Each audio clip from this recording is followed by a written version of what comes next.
Hello. Matthew 1:19 says, "And her husband Joseph, being a just man and unwilling to put her to shame, resolved to divorce her quietly." Our story today is Facing a Painful Decision, based on Matthew 1:18 to 25. Have you ever wondered why God sent an angel to inform Mary that she would conceive the Messiah by the Holy Spirit, yet forced Joseph to agonize over what to do about Mary's pregnancy before sending an angel to him?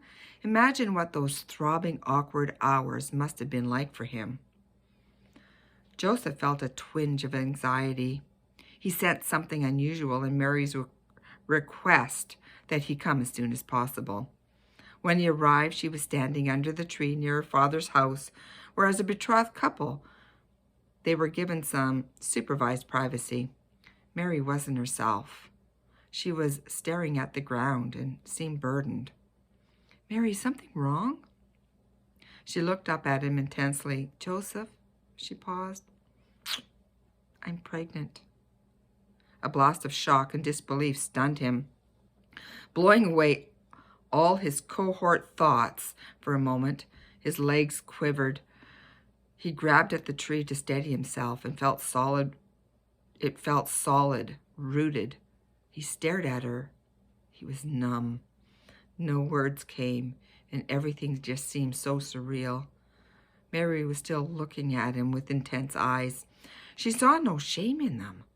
No defensive, no defiance, not even tears. Like they looked innocent, and they were searching his eyes for an answer. Mary broke the charged silence. "What I need to tell you next, I don't even know how to say." Joseph leaned harder into the tree, bracing himself. He looked down at Mary's feet. Her feet. They looked just the same as they did when he believed she was pure. That was what made everything so strange. Mary looked as chaste as she ever did. If she had been the flirtatious type or even had some indiscernible character weakness, this news might have been comprehensible. But Mary was literally the very last person he would have suspected of unfaithfulness. He could not imagine her with another lover. He didn't want to know who it was. "I know this is very difficult to believe, but I need you to listen to me." Still looking at Mary's feet, Joseph's nod was barely detectable. "I've not been unfaithful to you." Joseph raised his eyes to hers. "Rape? That might explain her innocence. But why wouldn't she have told me?" "God has caused me to become pregnant." This statement fluttered around his mind, looking for a place to land, and found none. "Joseph, I know how it sounds, but I'm telling you the truth." Then Mary described an angelic visit and the message she had received. She was to bear a son conceived by the Holy Spirit, who would be called the Son of the Most High, who would sit on David's throne forever. God was the baby's father. Mary was pregnant with the Messiah. She sounded as sane as ever. Nothing about her was different, except that she was claiming to be pregnant with God's child. He felt his brain was exploding. Was she adding blasphemy to adultery? He could not conceive of her being capable of either. The silence was long, straining at the seams with tension. I don't even know what to say to you, Mary. I can't even think straight. I need to be alone." Joseph spent the late afternoon walking up and down the brow of the hill that overlooked Nazareth. Things were clear up there. From this height, he could see the Sea of Galilee to the east and to the west. He could just see the blue Mediterranean on the horizon. But he could not see how Mary's story could be true.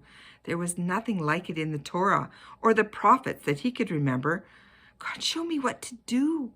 He must have prayed this 100 times. The sun was setting as Joseph reached the nearly finished house that was to be their home. Just that morning, working on the roof, he had been dreaming of the happy voices of children, his and Mary's children, that would someday fill the house. That dream was now dead. His decision was made. Mary's claims were too incredible. maybe even delusional. He needed to end the betrothal, but he resolved to do it as quietly as possible to shield Mary from avoidable shame. He still loved her.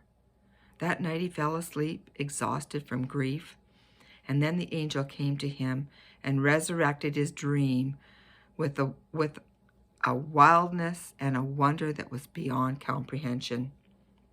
God chose Joseph for his role, just as he chose Mary for hers.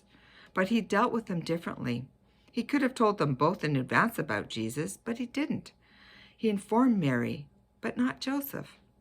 And then God allowed what must have been a horrible, awkward conversation to happen. At that point, Joseph faced a very painful decision, and God did not rescue him from it immediately. He allowed Joseph to struggle in grief and bewilderness for a time, being a just man, Matthew 1:19. Joseph assessed Mary's claim in the integrity of his heart, and I think we can assume with a deep trust in God, he made the best decision he could, one he believed was both just and merciful. But it turned out to be the wrong one, because God was doing far more abundantly than Joseph could ask or think. Ephesians 3:20. And that's when God, full of mercy, intervened. He gently corrected Joseph and gave him the guidance he needed. God will not spare us from all awkward and painful decisions. Neither will he spare us from all wrong decisions resulting from our fallen finiteness. Even if they are made in integrity of our hearts, God has his purposes in all of those. But what we can trust him to do is faithfully give us the correction and guidance we need at the time he deems right. Thank you for listening. Have a wonderful day.